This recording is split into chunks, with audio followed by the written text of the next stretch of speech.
Boa tarde a todos. Boa tarde. Nós estamos esses dias trabalhando temas em torno de algumas das preocupações dos espíritos orientadores das casas espíritas. O irmão Antônio Green, especialmente, tem se preocupado em perceber que o espiritismo está bastante bem divulgado na nossa cultura, mas ele acha que mal compreendido. E que nós, trabalhadores do espiritismo, estamos com o dever nas nossas mãos de melhorar essa compreensão, de melhorar esse entendimento do espiritismo. Na visão dos espíritos orientadores, e nós podemos comprovar isso na prática, é difícil um encontro nosso, em qualquer grupo por aí, que não apareça uma frase, uma fala, onde, de certa forma, é o espiritismo ali em movimento. Nas novelas, filmes, nós temos filmes que não são espíritas, mas que, em algum momento ali, mencionam alguma coisa ligada ao espiritismo. Temos filmes feitos, filmes com título de espíritas, mas que acabam derivando para um momento muito anterior do espiritismo. E com isso a população da Terra fica com pouco acesso a um espiritismo atualizado. E eles lastimam isso. Eles lastimam que, por exemplo, nós ainda estejamos, ao enxergar a forma holográfica de alguém nosso que partiu e que habitou um determinado espaço, que nós ainda estejamos pensando que é um espírito que não foi para o polissistema espiritual. Eles acham isso de um sofrimento enorme, desnecessário. Os espíritos se condoem, de certa forma, de nós sofrermos, no sentido de sofrimento mesmo, de dor, o desnecessário. Eles não são piegas no sentido de ficar achando que vão nos livrar de nossas dores, mas eles acham que nós temos que viver o justo. E que é uma pena que em pleno século XXI, com toda a caminhada que a ciência já fez, com toda a caminhada que a filosofia fez, com toda a caminhada que os religiosos têm a oportunidade de fazer, eles ainda estejam sofrendo desnecessariamente. Porque eles avaliam quanto que deve ser duro para nós, encarnados, achar que nosso pai, nossa mãe, um irmão, uma irmã, uma tia, um amigo, um vizinho, desencarnou, mas que está ali. Eles acham um sofrimento enorme para nós visitarmos um cemitério onde há uma densidade enorme de forma holográfica ligada à tristeza, angústia e etc. E além do mais, um número enorme de corpos ali em decomposição, que os gases estão evolando, e os gases dessa decomposição dos corpos, ao evolarem, evolam com toda a forma holográfica do espírito, porque o universo é holográfico. Algo meu sairá de mim sempre com a minha forma. Aqui na Terra, tudo é holográfico. Posso falar de outros planetas, mas a Terra já está aprovado que é holográfico. Tudo é holográfico. Saiu uma mensagem de mim, sai com a minha forma. Se essa senhora tiver já desenvolvido a propriedade mediúnica, a faculdade mediúnica, que lhe permita ver forma holográfica, quando ela receber uma mensagem minha lá na China, onde ela estiver, ela vai me ver. Olha, se ela estiver bem amparada de informações e já souber que o nosso pensamento não tem limites, que ele é em tempo real, e que se ela está me vendo ali, naquele momento, necessariamente eu não desencarnei, que se eu tiver desencarnado também, meu espírito ainda não está com essa propriedade toda de se manifestar para ela, porque ele vai passar por um processo de revisão, de adequação, de treinamento para se manifestar. Se ela está me vendo, ela está vendo a minha holografia, que com certeza chegou lá com o meu pensamento. Que é o meu pensamento que chegou a ela, levando fluidos meus, porque ele é um fluido meu, com minha holografia. E se ela está de posse dessa informação, e foi uma informação bem feita, bem colocada, ela vai estar lá na China feliz, passeando, vai me ver, e, meu Deus, que beleza! Será o que a Nádia quis falar comigo aqui agora? Eu não consegui captar o pensamento, mas eu consegui captar a forma dela, que com certeza chegou com o pensamento. Ela não vai entrar em desespero, meu Deus, para eu ter visto a Nádia, no mínimo morreu. Mas morreu de quê? Eu vi essa mulher semana passada, cheia de saúde, agora uma semana que estou aqui. Esses sofrimentos, eles acham que nós devemos, como trabalhadores do Espiritismo, nos munirmos de conhecimento suficiente e, junto com os senhores, irmos tecendo essa malha de conhecimento para que sejamos mais felizes. Nessa busca por uma comunidade mais feliz, porque já temos muitas questões na Terra de difícil resolução, que nós já temos que nos debruçar mesmo em prece, em bons pensamentos, em esforço, e mesmo assim algumas horas estaremos muito tristes, algumas horas estaremos muito indignados, até mesmo porque nossos equilíbrios são móveis. E nossos equilíbrios sendo móveis, nós perdemos o melhor equilíbrio no sentido da felicidade, da alegria, às vezes por percalços até pequenos, e eles entendem isso, sabem que é o nosso momento, é o momento evolucionário nosso, é uma composição nossa com a vida aqui no planeta, com esse projeto encarnatório nosso.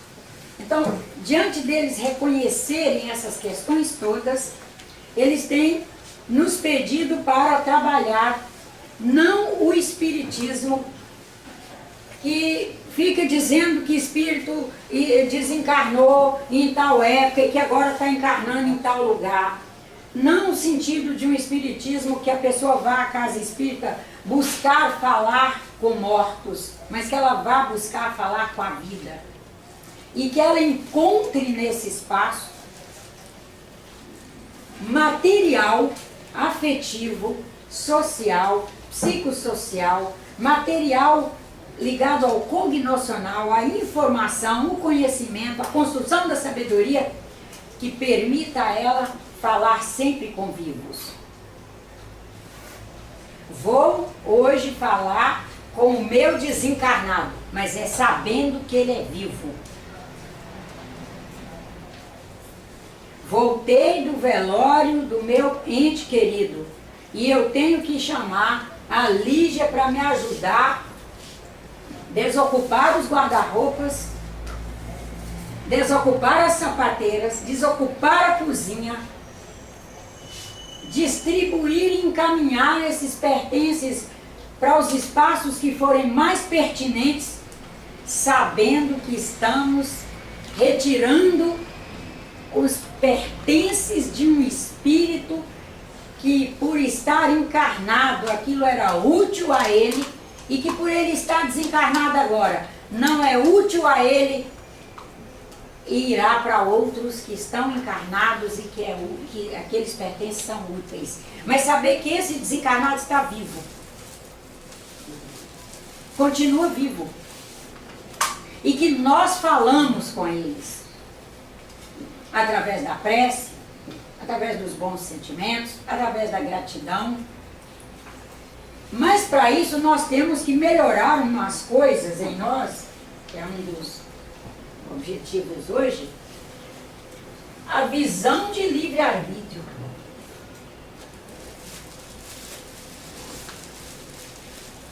Em primeiro lugar para nós, com todo o espírito de justiça eu já construí. Eu tenho que ser justa comigo, justa com os demais, no respeito ao livre-arbítrio. Eu tenho que respeitar minha capacidade de liberdade de escolha.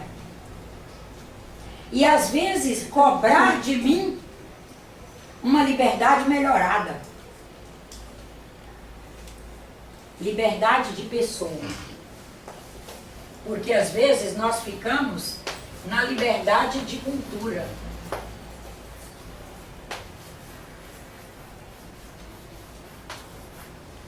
A cultura pode não me permitir muita liberdade para alcançar e, na prática, vivenciar essa visão de espírito. E nós sabemos que a cultura, a macrocultura, pode não ter feito um alinhamento para isso ainda, mas que nós já temos. E não sermos reféns da cultura. É o contrário, sermos contribuintes positivos no processo de mudança de uma cultura. Estamos nós espíritas com essa, eu diria, com esse compromisso de sermos ativos colaboradores na mudança da cultura. Mas para isso nós temos que alcançar o sentido da palavra justiça. Eu fiz uns rápidos. Vou ler 3 conceitozinhos de justiça. A importância do espírito de justiça. Para que nós possamos ir caminhando num direcionamento melhor. Por caminhos com menos curva. Para sermos mais felizes em menos tempo. Antecipar. Felizes nós sabemos que seremos. Nós somos evolucionistas.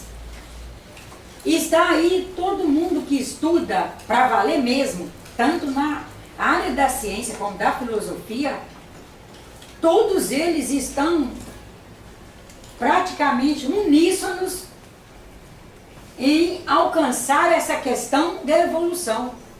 Nós já somos evolucionistas já da base, os espíritos, o espiritismo. Então nós sabemos que seremos felizes. Mas será que eu não posso já ir sendo mais feliz agora, na medida que conceituo melhor, que eu alcance melhor, inclusive os significados e os significantes das próprias palavras do meu idioma. Nós temos um idioma belíssimo. O português é uma língua belíssima, rica de elementos e, inclusive, rica de uma sonoridade que nos permite alcançar o sentido. Mas nós temos é que nos deter mais em alcançar. Então vamos lá na palavra justiça. Justiça é um conceito que se refere a um estado ideal de interação social em que há um equilíbrio, que por si só deve ser razoável e imparcial entre os interesses, riquezas e oportunidades entre pessoas envolvidas num determinado grupo social. Trata-se de um conceito presente no estudo do direito, da filosofia, da ética, da moral e da religião. Apesar de ser princípio, portanto, valor, as concepções e aplicações práticas da justiça variam de acordo com o contexto social. Em um sentido mais amplo, pode ser considerada um caractere que designa o respeito pelo direito de terceiros, a aplicação ou reposição do seu direito por ser maior em virtude moral ou material.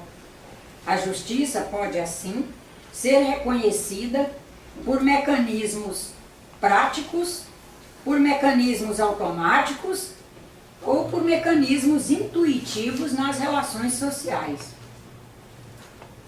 A justiça consiste ainda na constante e firme vontade de permitir aos outros o que lhes é devido.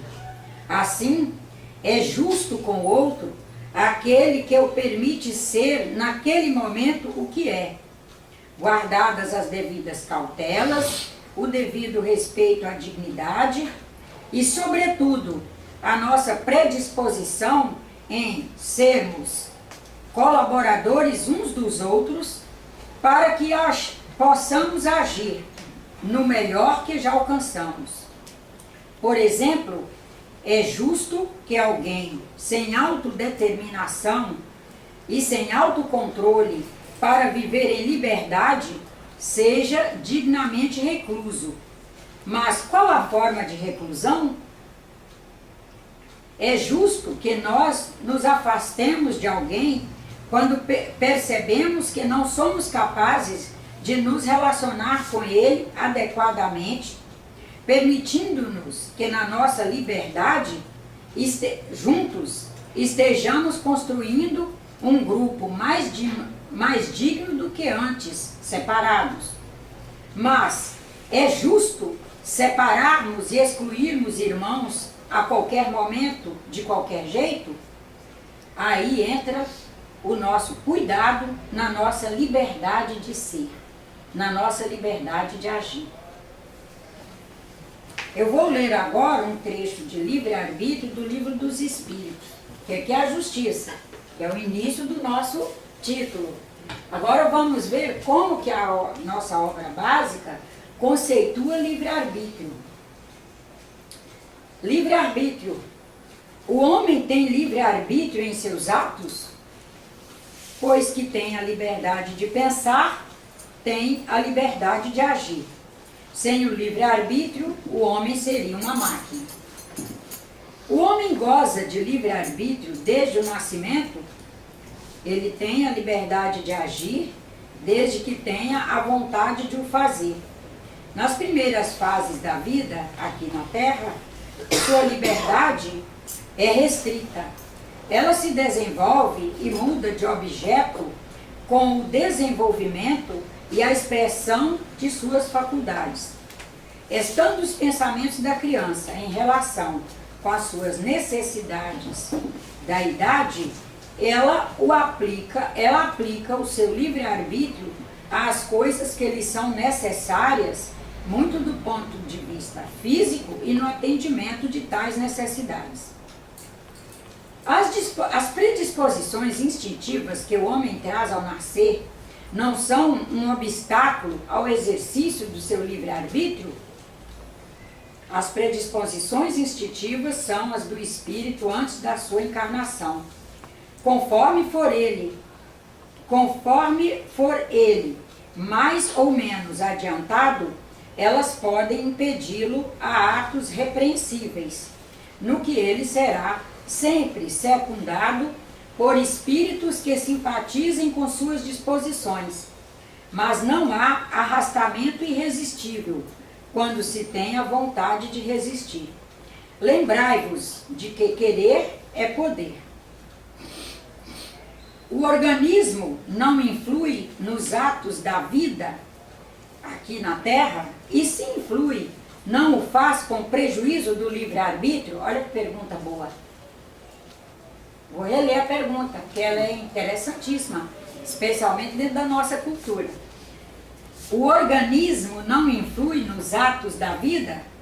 E se influi, não o faz com prejuízo do livre-arbítrio? O espírito é certamente influenciado pela matéria, que pode entravar algumas de suas manifestações.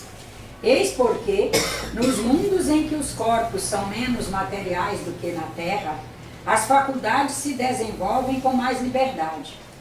Mas o instrumento não dá faculdades ao espírito. De resto, é necessário distinguir, neste caso, as faculdades morais das faculdades intelectuais. Se um homem tem um instinto de assassínio, é seguramente o seu espírito que o possui e que lhe transmite, mas nunca são os seus órgãos. Aquele que aniquila seu pensamento para apenas se ocupar da matéria, faz-se semelhante aos animais e ainda pior, porque não pensa mais em se premunir contra o mal. É nisso que ele se torna faltoso, pois assim age pela própria vontade. A alteração das faculdades tira ao homem o livre-arbítrio. Aquele cuja inteligência está perturbada por uma causa qualquer, perde o domínio de seu pensamento e desde então não tem mais liberdade e deve ser tutelado. Essa alteração é frequentemente um aprendizado para o espírito. Ele sofre esse constrangimento do qual tem perfeita consciência. É nisso que está a ação da matéria, no aprendizado para o espírito. A alteração das faculdades intelectuais pela embriaguez desculpa os atos repreensíveis? Não, pois o ébrio voluntariamente se priva da razão para satisfazer paixões brutais. Em lugar de uma falta, comete duas. Qual é no homem em estado selvagem a faculdade dominante, o instinto ou o livre-arbítrio? O instinto, o que não o impede de agir com inteira liberdade em certas coisas. E bom saber que instinto é uma forma de inteligência acumulada, com experiências acumuladas. Mas, como a criança, ele aplica essa liberdade às suas necessidades e ela se desenvolve com a inteligência. Por conseguinte, tu, que és mais esclarecido que um selvagem, és também mais responsável pelo que fazes. A posição social não é às vezes um obstáculo à inteira liberdade de ação? O mundo tem sem dúvida suas exigências. Deus, porém, é justo e tudo permite que leve em conta, mas vos deixa a responsabilidade de poucos esforços que fazeis para superar tais obstáculos. E, voltando aqui, nossa primeira intenção hoje em trabalhar esse tema é especialmente focar na questão do respeito às diferenças.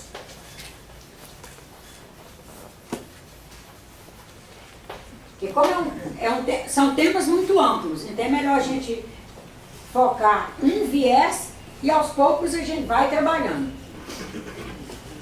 Nessas questões ligadas à cultura na Terra, e agora que nós somos companheiros e sócios de 10 bilhões, então nós somos uma sociedade onde contamos com 10 bilhões de sócios.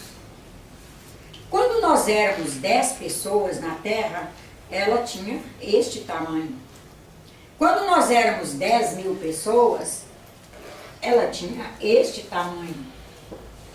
Quando nós éramos 10 milhões, ela tinha este tamanho. E hoje nós somos 10 bilhões e ela tem este tamanho. Ela não aumentou de tamanho. Isso significa que diminuiu a distância entre cada um de nós, a distância física. Antes era fácil uma tribo não ter noção dos comportamentos da outra. E, inclusive, bem mais fácil de famílias viverem sem muito... Não é convívio, convívio tinham, mas sem muito tititi um com o outro. Até mesmo que era uma outra maneira de viver. As pessoas eram mais recatadas e com isso elas eram mais reservadas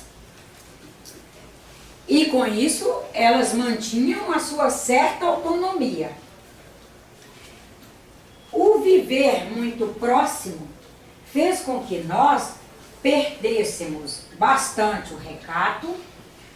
Nós, e por sermos uma cultura latina e ser mais forte na nossa cultura, nós passamos a falar muito, a falar o que pensamos antes de raciocinar sobre o que pensamos, que uma coisa é pensar e outra é raciocinar. Pensar é uma faculdade que está aí, é uma panela fervendo, no bom sentido. Está aí, borbulhando a nossa capacidade de pensar. E cada vez que nós lançamos um olhar, que não precisa ser para o exterior, ele pode ser para o meu próprio interior, e eu acessar registros que eu já trago lá, para eu fazer disparadores para pensamentos. E nós temos que ir avaliando, eu raciocino sobre os meus pensamentos antes de disponibilizá-los para terceiros. Na medida que não raciocinamos e vamos disponibilizando, na dificuldade que nós temos de nos vermos iguais, porém diferentes, que é a grande dificuldade do respeito ao livre-arbítrio, é a igualdade com a diferença caminhando juntas. Nós somos iguais? Somos. Todos nós ansiamos ser felizes. Todos nós sofremos muito com a dor. Uns têm a via da dor mais afiada e, portanto, gemem mais, e outros têm a via da dor, estou falando de dor física mesmo, tem a via da dor física menos afiada, sofre menos, mas ambos sofrem com a dor. Alguns espíritos já alcançaram uma capacidade de autocontrole e autoadministração que permite a eles uma relativização das coisas, e eles, portanto, expressam menos sofrimento com comportamentos, coisas, acontecimentos, do que outros, mas ambos sofrem. Então, nessas questões nós somos iguais. Mas já estamos percebendo aí que somos iguais no sentido de saber que existe dor e que dor é ruim. Mas na capacidade de sentir a dor, de perceber a dor, já não somos iguais. Somos iguais no sentido de, quando vivemos no mesmo país, aprendemos uma mesma língua, conseguimos, uns de forma melhor, outros de forma pior, expressar com as mesmas palavras os conteúdos, mas a capacidade de expressar é a mesma? Não. Todos nós somos capazes de, treinados, desempenharmos funções assemelhadas. Somos iguais? Não. Porém, na hora de nossa convivência ali, no trato diário, na hora de estabelecer expectativas com relação a nossos irmãos, é como se nós quiséssemos colocar todo mundo no mesmo tacho e pensar que todos são iguais, que aqui tem uma massa homogênea, e que dessa massa eu tiro Carmen, tiro Lígia, tiro Luiz Adolfo, tiro Vilma. Essa massa homogênea, basta eu tirar o pedacinho é cada um. E a questão é que não é. Então, quando nós esperamos de uma pessoa, quando nós fantasiamos, e olha como é grave, como nós precisamos trabalhar melhor isso. Todos nós trazemos, só fazendo um parênteses aqui, todos nós trazemos um imaginário, graças a Deus, que é o que nos permite nossa fábrica de pensamento. Trazemos um imaginário e trazemos uma capacidade enorme de configurar o que imaginamos. nós trazemos uma capacidade imaginativa e trazemos uma capacidade configurativa. Ai daquele que nós configurarmos como bom. Coitado, está arrasado. Ele não vai poder mais ser humano. Porque a gente o enquadrou entre dois pilares. Aqui abriu e aqui fechou. E ele é bom e ele não tem o direito de errar. Aí nos decepcionamos amargamente. Que a gente quis de uma pessoa que ela não é. Ela é boa, mas ela é um espírito reencarnante na Terra. Se ele fosse esse grau que nós estamos o colocando, ele estaria num outro planeta. Não estaria aqui entre nós, não. Ele só está aqui porque, em alguns padrões da sua capacidade de, com o seu imaginário, que é função da evolução do espírito, produzir vibrações, em algum viés, ele se vincula a absolutamente todos nós, senão ele não estaria reencarnado aqui. Já perceberam que todas as pessoas que querem malhar Cristo, malha porque em alguns momentos ele mostra que é humano?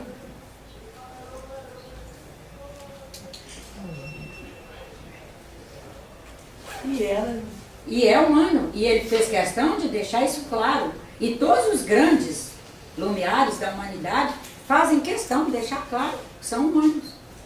Agora, também, ai daquele que nós taxarmos de ruim. E o que nós estamos fazendo? Ajudando a constituir uma sociedade em guetos, onde uns assassinam os outros. São capazes de entrar em escola atirando e assassinar crianças. Com professores, trabalhadores do ensino que ali estiverem. Mas são capazes de entrar em qualquer lugar também. Quando vamos assistindo as reportagens e lendo, nós vamos ver que a dificuldade dessa gente que faz coisas, atrocidades horríveis, a dificuldade deles é entender livre-arbítrio.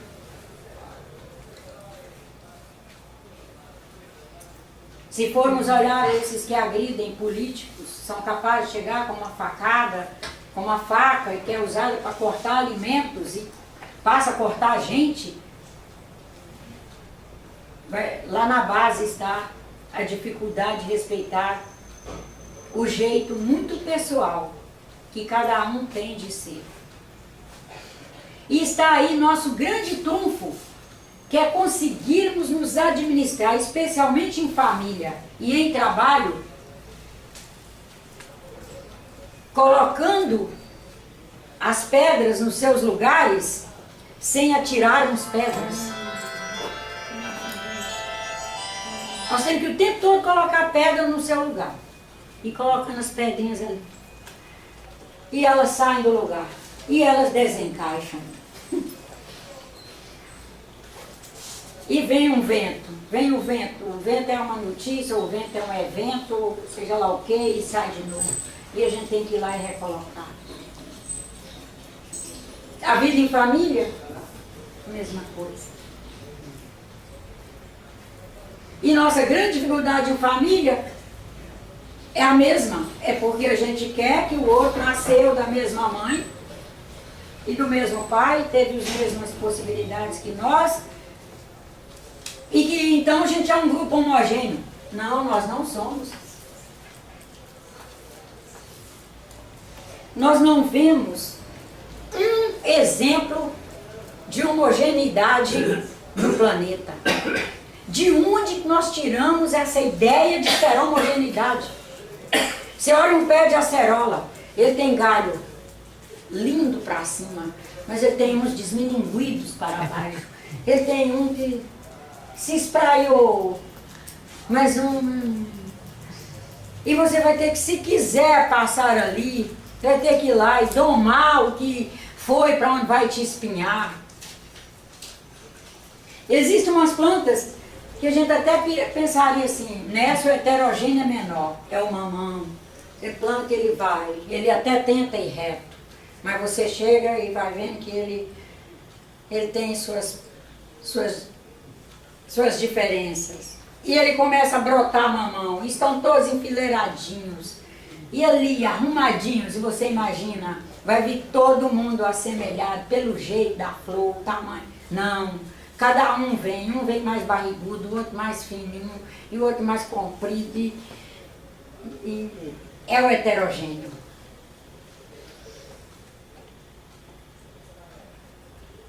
E assim é a vida. Na medida que nós vamos entendendo que justiça é o que todos nós buscamos, dentre tantos outros valores morais, a justiça é um dos que nós buscamos. Nós queremos que o mundo seja justo conosco. Nós vamos alcançando que nós temos que ser justos com o mundo. Mas é justiça lá na base. Não é ser justo pagar o que o outro... Tomei um dinheiro emprestado e disse, a senhora é justo que eu pague. Eu tenho mais recursos que ela, é justo que ela mora na minha casa, eu dei um prato de comida, uma cama, uma toalha, conta de condomínio paga, IPTU, etc. Mas vamos buscar justiça na base também. Porque essa é muito necessária, assim como é necessária, eu diria, a justiça no macro. O macro é aquilo que nós conseguimos pegar, é prato de comida, é dinheiro, é roupa, é agasalho.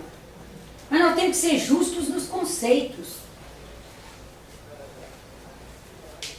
Nós já chegamos ao ponto de pessoas se decepcionarem com médiuns espíritas, porque um é extremamente humilde no sentido de um viver numa simplicidade enorme, e o outro vive simplicidade na alma, mas mora em ambiente mais confortável e mais arrumado. Olha que triste. Porque essas pessoas, elas são o mesmo espírito? Existem dois espíritos iguais na Terra? Já parte daí, não é o mesmo espírito. Agora vamos para alguns pontos que eles são fundamentais para nós entendermos essa coisa de respeito à livre-arbítrio. Educação, foi o tema da semana passada. Os dois foram educados em ambientes iguais. Iguais, não estamos falando assemelhados, não. Iguais. Os dois foram educados em ambientes iguais. Nunca serão, porque não existem dois ambientes iguais. Educação faz com que nós consigamos produzir cultura. E cultura para nós não é só a macrocultura, é essa cultura produzida pela soma de todas as pessoas que pensam, que agem, que fazem, que manipulam as coisas, os eventos aqui na Terra.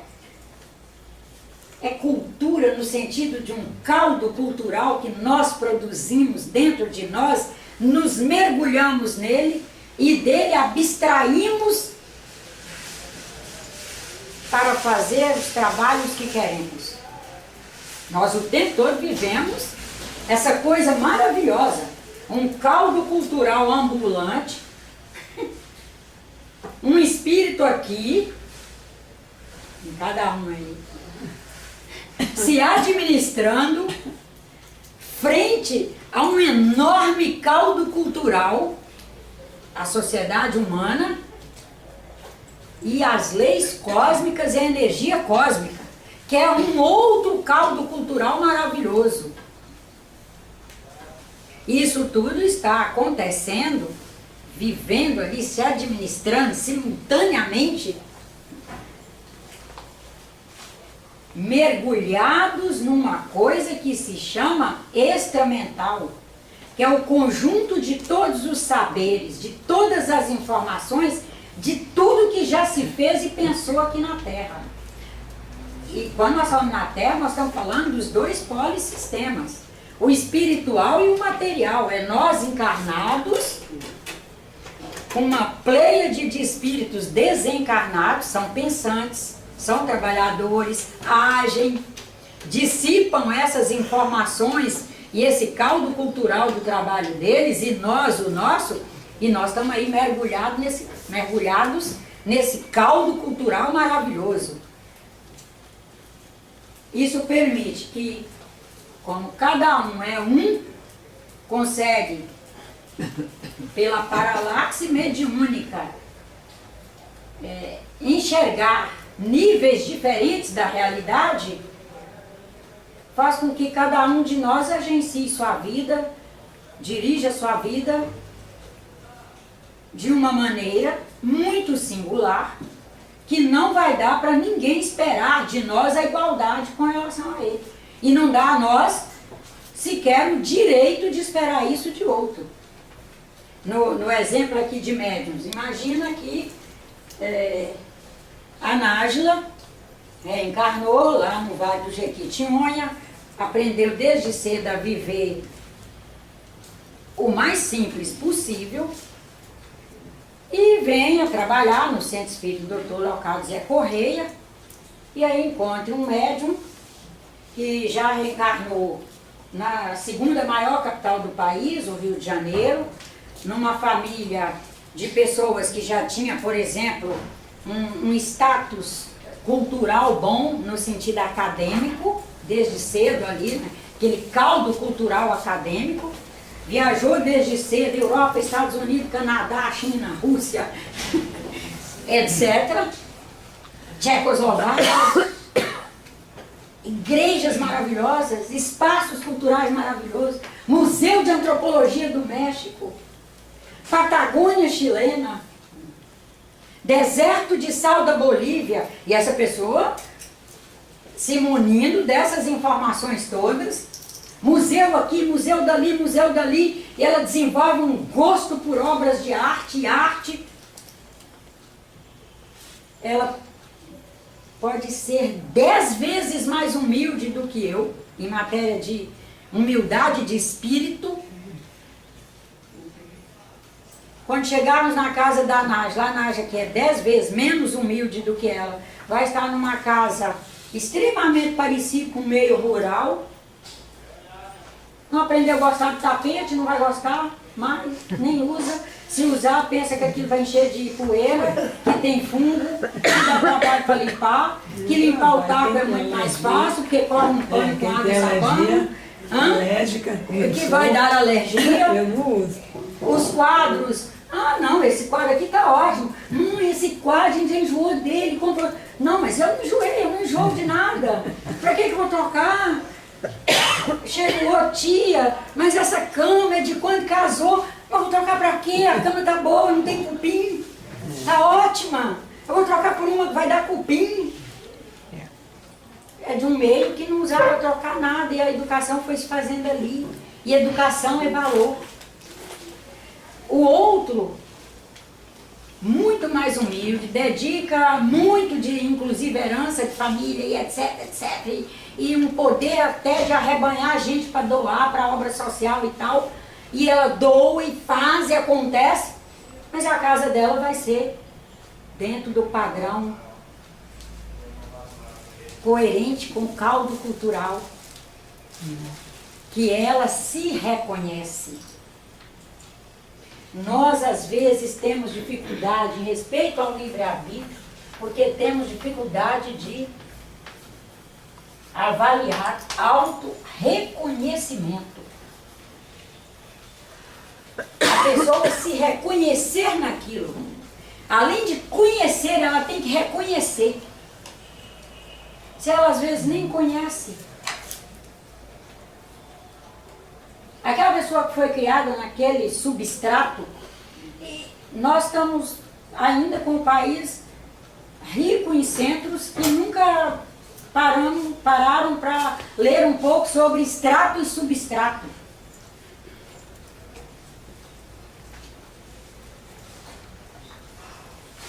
Quando a gente passa a olhar um pouco mais para esses elementos maravilhosos que essas palavras expressam, que a palavra expressa elemento, não é verdade?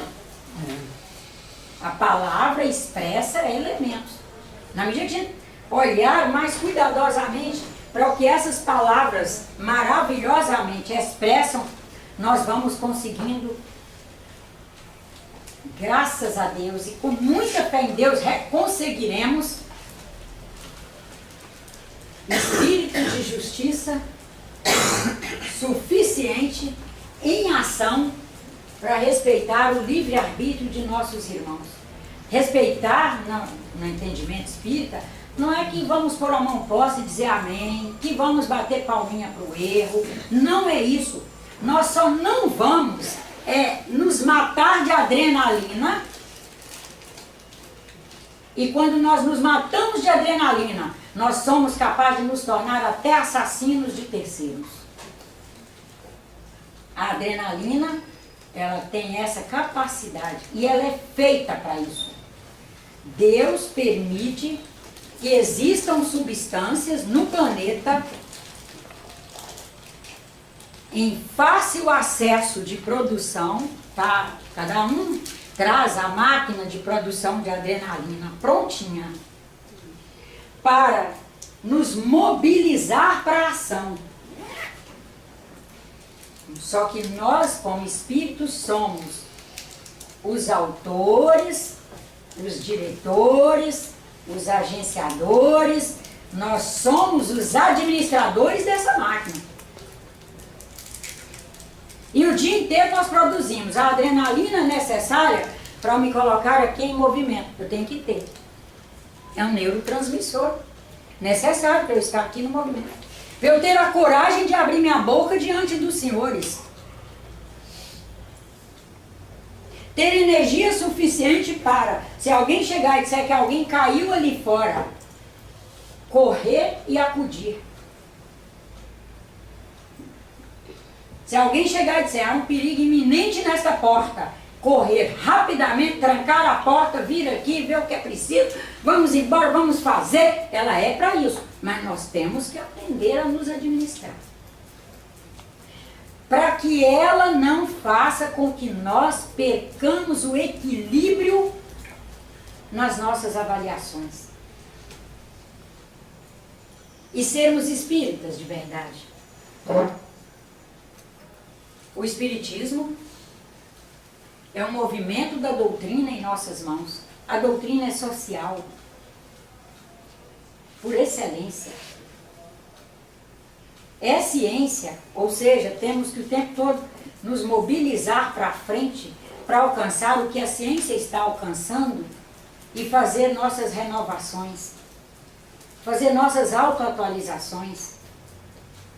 E no momento que a gente já descobriu, desde que chegamos aqui, que éramos uma população enorme num planeta que não esticou, o planeta não é elástico. Ele é lindamente em movimento. Lindamente em movimento. Mas não elástico no sentido de expansão, para ele aumentar de tamanho e nós ficarmos mais distantes uns dos outros. Isso nos leva ao dever de aumentar a compreensão e a tolerância. Porque senão a vida perde graça para nós. O tempo todo não compreendendo o outro. Tem coisa no outro que compreender no sentido de ter aquilo claro para nós, claríssimo, quem sabe não alcancemos nessa encarnação. Mas compreender que ele é alguém que não é a gente, ele não sou eu, ele não é eu, ele é outra pessoa, e outra pessoa é diferente de mim, e enxerga coisas que eu ainda não enxergo, isso já nos traz um conforto enorme. Tanto nas coisas boas como nas ruins. Vai ter gente que vai estar enxergando belezas que nós não enxergamos. Nós sabemos que ela enxerga. Que beleza, ela enxerga. Uma hora eu vou enxergar. Um dia eu vou enxergar. Vai ter gente que enxerga coisa ruim. E nós vamos ver e dizer, meu Deus, ele ainda está nessa fase. Obrigado, Senhor, porque eu já passei dela. E essas pessoas estarão dentro da nossa família, porque aqui a família é o heterogêneo. Família não é igual. Não há promessa, olha, você vai ter 3 gravidezes, olha, você vai receber 3 espíritos iguaizinhos. E evolução iria para onde nisso? 3 espíritos iguais. Ah, vão vir 3 pessoas que são semeadoras por excelência umas para as outras. E nós vamos ter que o tempo todo alcançar espírito de justiça em nós, para entender o mecanismo, pelo menos de onde que parte o mecanismo daqueles pensamentos daquelas pessoas, para conseguirmos nos administrar, respeitando o livre-arbítrio delas, no sentido de não sermos quem pratica a guerra. É um esforço. Temos os espíritos bons conosco,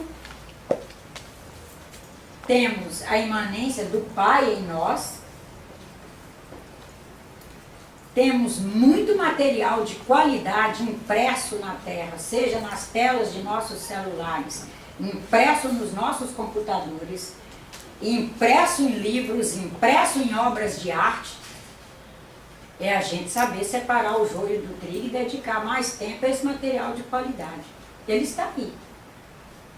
Assim como tem muito muro mal pichado em formas feias, tem muita gente fazendo formas belíssimas que estão por aí.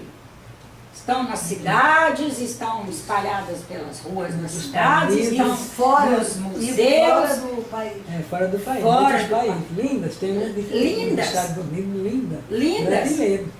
De brasileiros. De irmãos nossos. Lindas. Aqui mesmo, a gente vê Será muita que é coisa justo bonita. a gente desencarnar sem ver o que esses brasileiros fazem de bom aí fora? Porque a gente fica agarrado, afiado em contendas pessoais, por coisas que a gente não está conseguindo, por justiça, e a justiça conosco e com o outro, conosco e com o outro, conosco e com o outro. Não estamos falando de justiça só como algo para eu fazer para o outro, não. Porque se eu não fizer comigo, não conseguirei fazer com o outro. Nosso grande laboratório somos nós mesmos. Eu só vou conseguir fazer mesmo as coisas muito simples. Eu só conseguirei fazer um arroz gostoso para essa senhora comer, se eu fizer esse arroz gostoso para eu comer. Eu só conseguirei fazer um diálogo bom com ela se eu fizer esse diálogo bom comigo, andando pelas ruas aí sozinha, e tecer diálogos bons. E de vez em quando vem os diálogos de baixo calibre e a gente se pergunta, Nádia, onde você quer chegar com isso? Não está vendo que o tempo está passando? Esse minuto que você gastou vai voltar? Cuide aí, garoto. Melhore.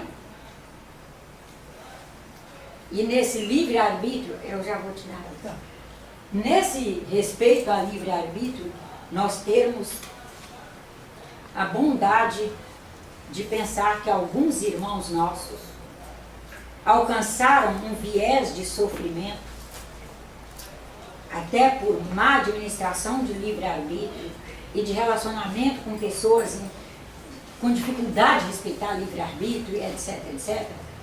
Muitos irmãos nossos alcançaram um limiar de desesperança, de tristeza, que levou a elas a possibilidade de estar em depressão, deprimidas, sem esperança. Elas estão no limiar para cometer um ato hediondo, suicídio, com elas ou com o próximo, suicídio ou homicídio. Nós sabemos que nós colaboraremos com frequências boas que diminua nesses irmãos a possibilidade do pior.